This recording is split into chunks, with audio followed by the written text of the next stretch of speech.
जय हिंद साथियों, आज के इस क्लास में आप सभी का बहुत बहुत स्वागत है। तो साथियों, बिहार पुलिस चालक सिपाही नई भर्ती 2025 के लिए आज हमारा इस किरण पब्लिकेशन के बुक से सेट नंबर 4 का डिस्कशन होगा। इससे पहले इस बुक से टोटल 3 सेट कवर कर चुके हैं। बहुत ही शानदार प्रैक्टिस सेट इस बुक में दिया हुआ है। तो अगर आप लोग इस बुक को लेना चाहें तो इसका लिंक डिस्क्रिप्शन बॉक्स में मिल जाएगा, आप लोग परचेज कर सकते हैं। जो भी साथी चैनल पर पहली बार आए हैं आपको बता देते हैं, इस बुक में टोटल 21 सेट से दिया हुआ है, जिसमें से 20 मॉडल प्रैक्टिस सेट है और एक प्रीवियस ईयर क्वेश्चन है 2021 का। तो बिहार पुलिस बल चालक सिपाही के लिए बहुत ही बेहतरीन बुक होगा। यहाँ से यानी कि इस बुक से क्वेश्चन एग्जाम में आता ही है, तो आप लोग इस बुक को ले सकते हैं। तो चलिए इसी के साथ आज के सेट को स्टार्ट करते हैं। तो देखिए, आज का पहला क्वेश्चन है, भारत में पीर बुधन का मेला प्रतिवर्ष कहाँ पर लगता है? मध्य प्रदेश, हरियाणा, उत्तर प्रदेश या फिर डी उत्तराखंड में? चलिए, क्वेश्चन नंबर 1 के लिए आप लोग आंसर बताइए और प्रत्येक स्टूडेंट को नीचे लाइव चैट में या फिर कमेंट बॉक्स में अपना अपना आंसर करना है। तो साथियों, भारत में पीर बुधन का मेला प्रतिवर्ष मध्य प्रदेश में लगता है। ठीक है, ये मेला जो है हर साल अगस्त सितंबर के महीने में लगता है। यहाँ पर आंसर क्या होगा? मध्य प्रदेश। मध्य प्रदेश की राजधानी कहाँ पर है? भोपाल। अगला क्वेश्चन देखिए, चीनी सत्र 2025-26 के लिए भारत सरकार द्वारा घोषित गन्ने के लिए उचित और लाभकारी मूल्य क्या है? इसमें आपको करंट अफेयर्स का क्वेश्चन भी देखने को मिल जाता है। तो चीनी जो है सत्र 2025-26 के लिए भारत सरकार द्वारा घोषित गन्ने के लिए उचित और लाभकारी मूल्य जो है ये 355 रुपये प्रति क्विंटल है। आंसर यहाँ पर क्या हो जाएगा? बी वाला ऑप्शन। अब यहाँ से आप लोग कमेंट करके बताइए, सबसे अधिक चीनी की मिल, ठीक है, सबसे अधिक चीनी की मिल जो है किस राज्य में स्थित है? ये क्वेश्चन बता चुके हैं आपको। आगे देखिए, भारतीय संविधान के अनुच्छेद 123 के तहत अध्यादेशों की घोषणा करने की शक्ति निम्नलिखित में से किसके पास होती है? और जो भी साथी चैनल पर पहली बार आए हैं आप लोग क्लास टाइमिंग को नोट कर लीजिए। ये क्लास आपको डेली शाम 7 बजे लाइव चैट के साथ दिया जाता है।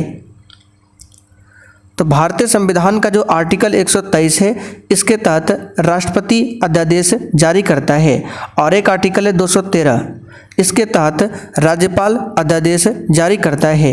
तो आर्टिकल 213 और आर्टिकल 123 दोनों आपको ध्यान रखना है। चलिए आगे देखते हैं, निम्नलिखित में से कौन सा सबसे पुराना ग्रैंड स्लैम टेनिस टूर्नामेंट है? चलिए बताइए। तो यहाँ पर देख सकते हैं ऑस्ट्रेलियन ओपन, उसके बाद यहाँ पर विंबलडन दिया है, फ्रेंच ओपन दिया है और यूएस ओपन दिया है। तो सभी ग्रैंड स्लैम स्पर्धाओं में जो ये विंबलडन है, बी वाला ऑप्शन, ये सबसे पुराना है। इसकी स्थापना कब होती है? तो 1877 में। इसके बाद कौन सा आता है? इसके बाद आता है यूएस ओपन, इसकी स्थापना 1881 में किया जाता है। और उसके बाद फिर फ्रेंच ओपन, इसकी स्थापना 1891 में। और लास्ट में आता है ऑस्ट्रेलियन ओपन, इसकी स्थापना 1905 में। तो सबसे पुराना ग्रैंड स्लैम कौन सा हो जाएगा? बी वाला ऑप्शन, जिसकी स्थापना 1877 में हुआ था। आगे देखिए, निम्नलिखित विकल्पों में से कौन सी सबसे भारी गैस है? साथियों, बिल्कुल आपके सिलेबस पर आधारित क्वेश्चन है, इसलिए पूरा सेट को ध्यान से लगाइए। तो सबसे भारी गैस यहाँ पर हो जाएगा रेडॉन। ऑप्शन के हिसाब से रेडॉन सबसे भारी गैस है। इसका परमाणु भार 222 द्रव्यमान इकाई होता है। ठीक है, ये एक रेडियोधर्मी, रंगहीन एवं गंधहीन नोबल गैस है रेडॉन। नाइट्रोजन की बात करें तो ये वायुमंडल में सबसे अधिक है 78%। ऑक्सीजन वायुमंडल में लगभग 21% के आसपास है। चलिए आगे देखते हैं, राज्याधिकार के लिए मुगलों ने किस विरासत का अनुसरण किया था? तो साथियों, राज्याधिकार के लिए मुगलों ने किस विरासत का अनुसरण किया था? तो सामुदायिक विरासत का। बी वाला ऑप्शन यहाँ पर आपका राइट है।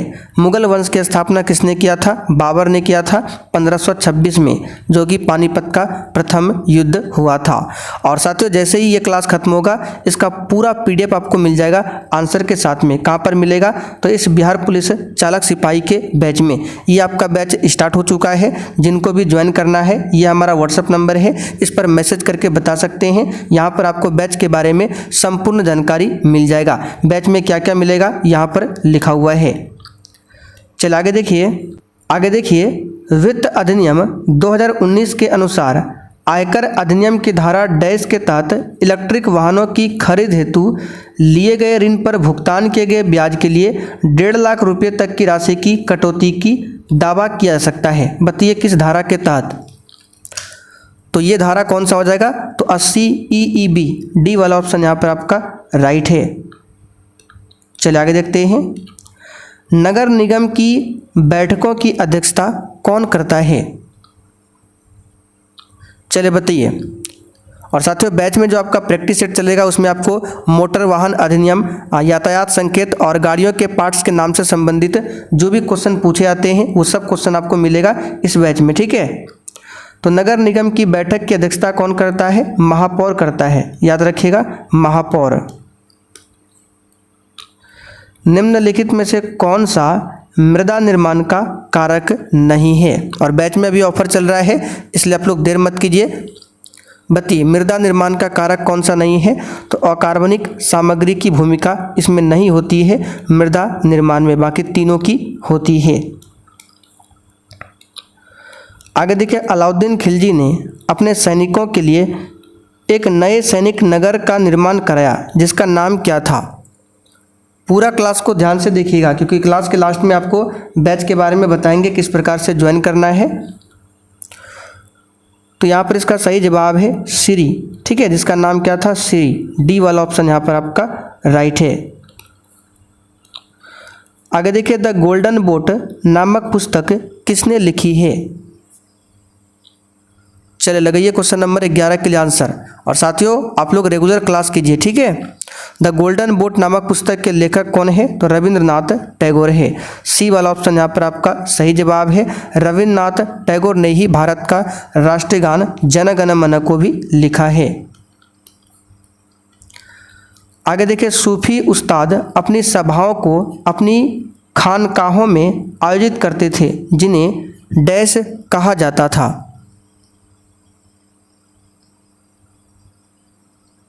आंसर है धर्मशालाएं कहा जाता था।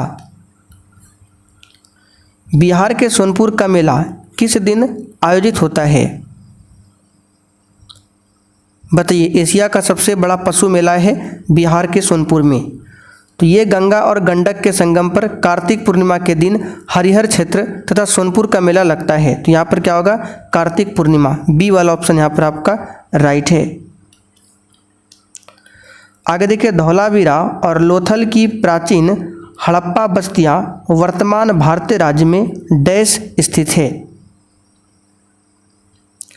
तो ये कहाँ पर स्थित है? धौलावीरा और लोथल की प्राचीन हड़प्पा बस्तियां, तो ये गुजरात में है। कहाँ पर है? गुजरात में। ए वाला ऑप्शन यहाँ पर आपका सही है। चलिए आगे देखिए। धमनियाँ छोटी नसों में विभाजित हो जाती है। ऊतकों तक पहुंचने पर वे अत्यंत पतली नालियों में विभाजित हो जाती है, जिन्हें क्या कहा जाता है? तो साथियों, इसे कहा जाता है केशिकाएं। सी वाला ऑप्शन आपका सही है, केशिकाएं। चलिए आगे देखिए। मुगल बादशाह अकबर के किस वित्त मंत्री ने दहसाला नामक कराधान की प्रणाली शुरू किया था? तो ये किया था किसने? राजा टोडरमल ने। डी वाला ऑप्शन आपका सही जवाब है। दहसाला प्रणाली की शुरुआत अकबर के वित्त मंत्री राजा टोडरमल ने 1580 में किया था। चलिए आगे देखिए। दुर्योधन सिंह नेगी निम्नलिखित में से किस खेल से संबंधित है?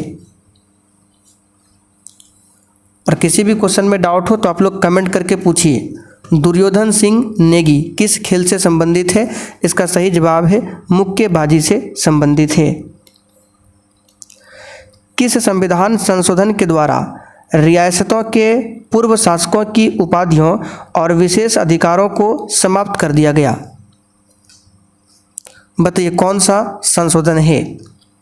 तो ये है 26वां संशोधन। ए ऑप्शन यहाँ पर आपका सही जवाब है। आगे देखिए, the great Tang dynasty record on the western regions नामक पुस्तक की रचना किस महान यात्री ने किया है? तो चीनी यात्री है लुआंगजांग। ठीक है, ए ऑप्शन में यहाँ दिया हुआ है लुआंगजांग। चलिए आगे देखते हैं। बिहार में जल प्रबंधन अनुसंधान केंद्र कहाँ पर अवस्थित है? बिल्कुल ऐसा ही क्वेश्चन आपके एग्जाम में आपको देखने को मिलेगा। तो बिहार में जल प्रबंधन अनुसंधान केंद्र ये कहाँ पर आपको देखने को मिलेगा? तो सजपुरा में। बी ऑप्शन यहाँ पर आपका राइट है, बिहार में सजपुरा में। आगे देखिए, निम्नलिखित में से कौन सा स्मारक उत्तर प्रदेश में स्थित नहीं है?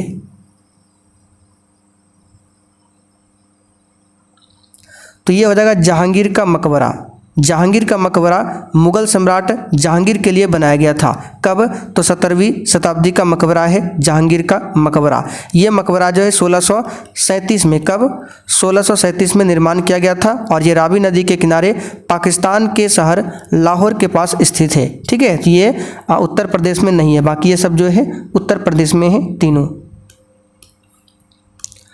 लोथल स्थल पर हड़प्पा सभ्यता के अवशेषों की खोज निम्न में से किसने किया था? तो ये किया था SR राव ने। सी वाला ऑप्शन यहाँ पर आपका सही जवाब है। 1954 में किया था लोथल की खोज। गूगल द्वारा निर्मित कंप्यूटर को संगणना करने में कितना समय लगता है, जो कि इसे क्वांटम सर्वोच्चता तक पहुंचने वाला सबसे तेज कंप्यूटर बनाता है? तो कितना समय लगता है? तो याद रखिएगा ये लगता है 200 सेकेंड। आगे देखिए, बिहार राज्य की प्रथम रेलवे लाइन का निर्माण निम्नलिखित में से किस स्थान के मध्य हुआ था?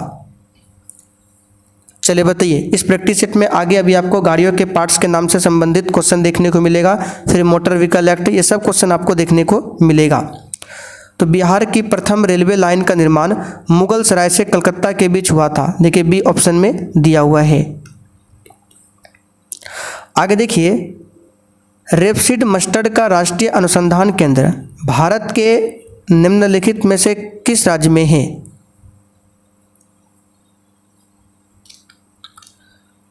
तो ये है राजस्थान में। ठीक है, ए ऑप्शन यहाँ पर आपका सही है, भरतपुर राजस्थान में स्थित है। निम्नलिखित में से कौन सी सिक्किम राज्य की पारंपरिक नृत्य शैली है? बताइए।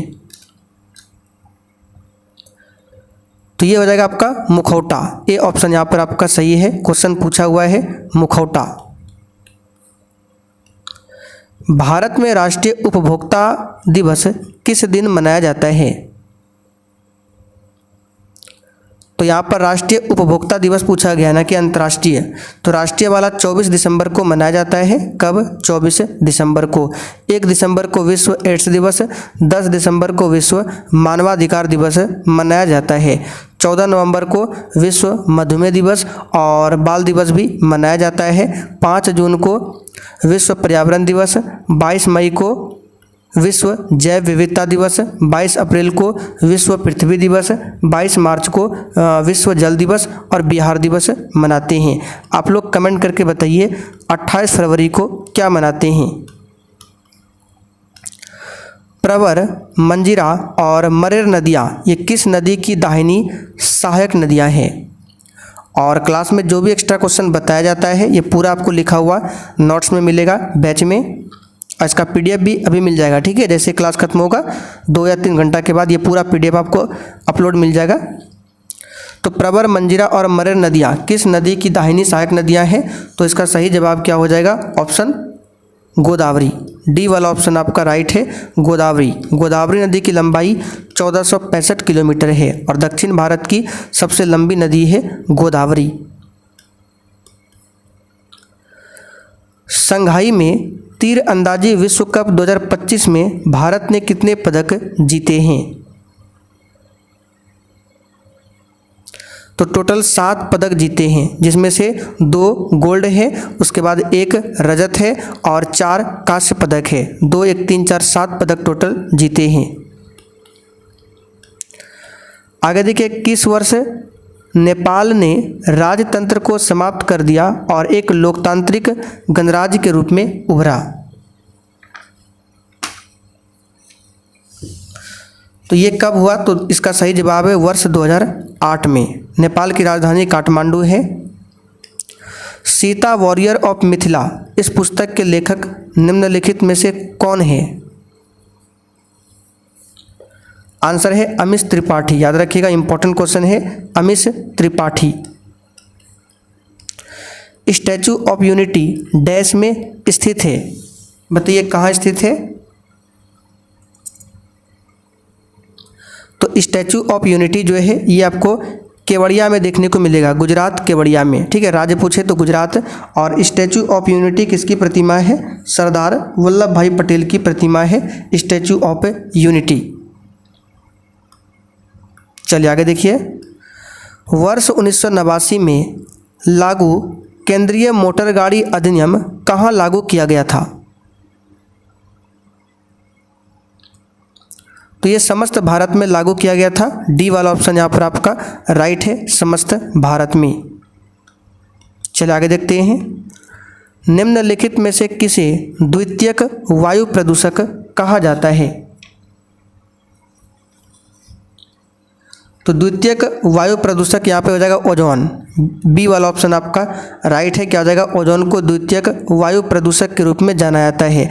ओजोन का फॉर्मूला होता है O3 और ओजोन लेयर पूछे तो समताप मंडल में पाया जाता है। नाइट्रस ऑक्साइड N2O, इसको हंसाने वाली गैस भी बोला जाता है।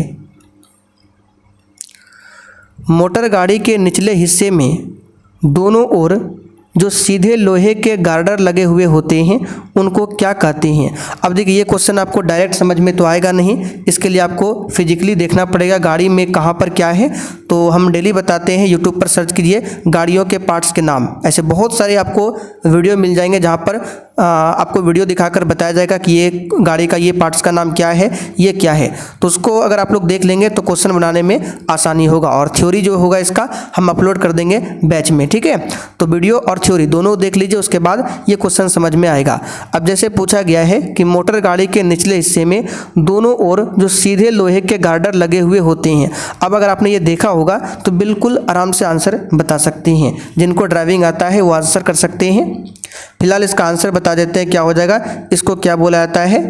तो देखिए, इसको बोला जाता है फ्रेम। क्या बोला जाता है? फ्रेम। मोटर गाड़ी के फ्रेमों के मध्य जो तिरछे डंडे नजर आते हैं इनको क्या कहते हैं? तो इसको क्या बोला जाता है? तो इसको बोला जाता है क्रॉस मेंबर। बी वाला ऑप्शन आपका राइट है। केंद्रीय मोटर गाड़ी अधिनियम के अनुसार गाड़ी का नंबर प्लेट न होना या खराब होना कानूनन अपराध है। बिल्कुल सही है। इसका उल्लेख किस धारा में किया गया है? एक एक क्वेश्चन इंपॉर्टेंट है एग्जाम के लिए। ये सब पूरा PDF आपको आंसर के साथ मिलेगा बिहार पुलिस चालक सिपाही के बैच में। तो किस धारा? तो धारा 50/177 में, यहाँ पर देखिए ए ऑप्शन में दिया हुआ है। मोटर गाड़ी के फ्रेम के दोनों सिरों पर एक एक घूमने वाले रबड़ के पहिए को क्या कहते हैं? ये तो सिंपल सा क्वेश्चन है। इसको रोड व्हील कहा जाता है। चक्का जो होता है, या क्या पूछा गया है? फ्रेम के दोनों सिरों पर एक एक घूमने वाले जो टायर होते हैं उसको क्या बोलेंगे? तो उसको चक्का बोला जाएगा, रोड व्हील। मोटर गाड़ी चेसिस के किस सिरे के ऊपर इंजन रख दिया जाता है जो कि इस ढांचे को खींचने के लिए शक्ति उत्पन्न करता है? बहुत ही सिंपल सा क्वेश्चन है। इंजन कहाँ पर होता है? आप सभी जानते हैं, अगले सिरे पर होता है, यानी आगे होता है। तो आंसर क्या होगा? अगला।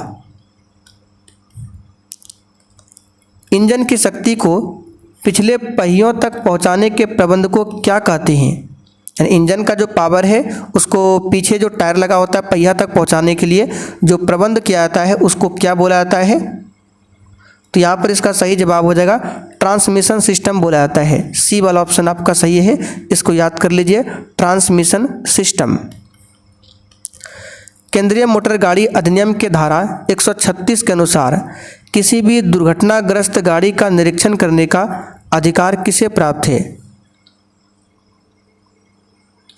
तो ऐसा प्रत्येक पुलिस अधिकारी जिसको राज्य सरकार अधिकृत करे, सबको अधिकार नहीं है, ऐसा प्रत्येक पुलिस अधिकारी होगा जिसको राज्य सरकार अधिकृत करे। ठीक है, तो डी वाला ऑप्शन यहाँ पर राइट है। जब इंजन की शक्ति से कोई गाड़ी सड़क पर चलने योग्य हो गई तब उसको मोटर गाड़ी कहने लगे। बिल्कुल सही है। सड़क पर चलती हुई गाड़ी को दाएं बाएं मोड़ने की आवश्यकता पड़ी, इसलिए इसमें क्या लगाया गया? तो गाड़ी को अगर दायां बायां मोड़ना हो तो उसके लिए क्या होता है? स्टीयरिंग होता है। बी वाला ऑप्शन यहाँ पर आपका सही है। आगे देखिए, सड़क पर चलती हुई गाड़ी को दाएं बाएं मोड़ने की आवश्यकता पड़ी, इसलिए स्टीयरिंग लगाया गया। अभी हमने बताया जिसको डैश भी कहते हैं, यानी स्टीयरिंग को और क्या बोला जाता है? तो स्टीयरिंग सिंकेज बोला जाता है। यहाँ पर ए ऑप्शन सही है।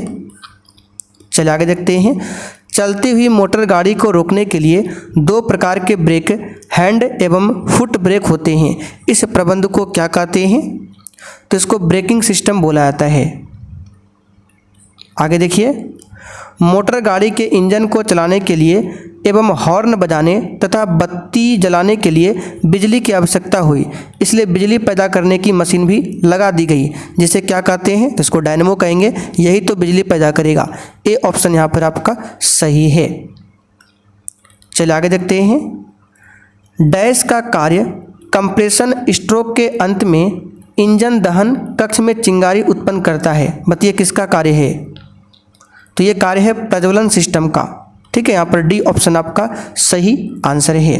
तो साथियों, आज का सेट आपका यहीं पर कंप्लीट होता है। अब आप लोग कमेंट करके बताइए आज का प्रैक्टिस सेट आपको कैसा लगा, और जिनको भी इसके लिए जो चालक सिपाही के लिए नया बैच आया है ज्वाइन करना हो, आइए आपको बताते हैं क्या करना है। तो बैच को ज्वाइन करने के लिए सबसे पहले आपको प्ले स्टोर पर आ जाना है और वहाँ पर सर्च करना है एप्लीकेशन का नाम। एप्लीकेशन का नाम क्या है? तो देख सकते हैं सक्सेस वर्ल्ड MCQ, इस प्रकार से मिलेगा, या फिर इसका लिंक डिस्क्रिप्शन बॉक्स में भी दिया गया है। इसको इंस्टॉल करने के बाद आपको ऑल कोर्स पर क्लिक करना है। तो जैसे ही ऑल कोर्स पर क्लिक करेंगे इस प्रकार से बैच ओपन हो जाएगा। तो सबसे ऊपर वाला बिहार पुलिस चालक सिपाही के लिए बैच है। बाय नाउ करके इस बैच को परचेज कर सकते हैं मात्र 125 में। अब जो भी साथी गूगल पे या फिर फ़ोन पे का यूज़ नहीं करते हैं, आपको क्या करना है? हमारा जो व्हाट्सअप नंबर है ये वाला, इस पर मैसेज करना है, वहाँ पर आपको स्कैनर मिल जाएगा। बाकी बैच में देख सकते हैं क्या क्या मिलेगा। इसमें इसके साथ में स्पेशल बिहार जीके का नोट्स मिल जाएगा, और मोटर व्हीकल एक्ट हो गया, यातायात संकेत हो गया, गाड़ियों के पार्ट्स के नाम से संबंधित जो भी थ्योरी होगा वो भी अपलोड कर देंगे PDF के रूप में। तो आप लोग देर मत कीजिए, फटाफट से बैच को ज्वाइन कीजिए और अपनी तैयारी को स्टार्ट कीजिए।